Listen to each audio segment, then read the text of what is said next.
What happens if our seaports go on strike? The strike is set for October 1st, so you better share this with everyone. Because if our ports close, everything we depend on closes with it. Let's talk about what would happen within the month of October. On day one, international fuel shipments are the first to feel the impact. Crude oil tankers stuck offshore means no new fuel entering refineries. By the end of the day, concerns spread across industries as gas stations, trucking companies, and airlines brace for immediate shortages. Everything from fuel to imported goods is at risk, but fuel becomes the most critical loss. By day 3, gas stations are starting to run dry and rationing begins. Prices surge as demand skyrockets. Without fuel, trucks can't deliver goods, and the first shortages show up in grocery stores. Businesses relying on imported oil, like refineries, scramble to maintain operations with whatever reserves they have left.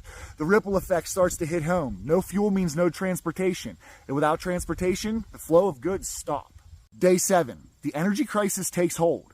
Within the first week, the impact of fuel shortage deepens. Trucks, trains, and ships that move essential supplies across the country slow to a halt.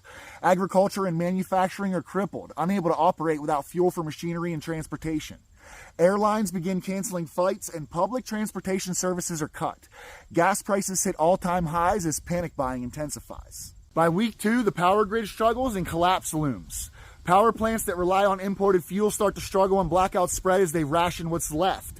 People begin hoarding fuel and chaos erupts at the pumps. The stock market plummets as industries reliant on global supply chains begin to crumble. The economy falters and unemployment skyrockets as factories close and businesses shutter.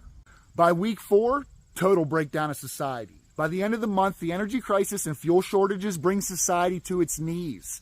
Cities erupt into fuel riots and law enforcement is overwhelmed. With no fuel, food distribution collapses and starvation becomes a real threat.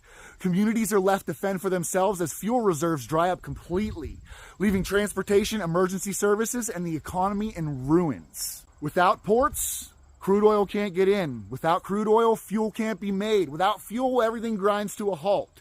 When the fuel stops, America stops. And just so we're clear, this could all happen within the month of October. AP out.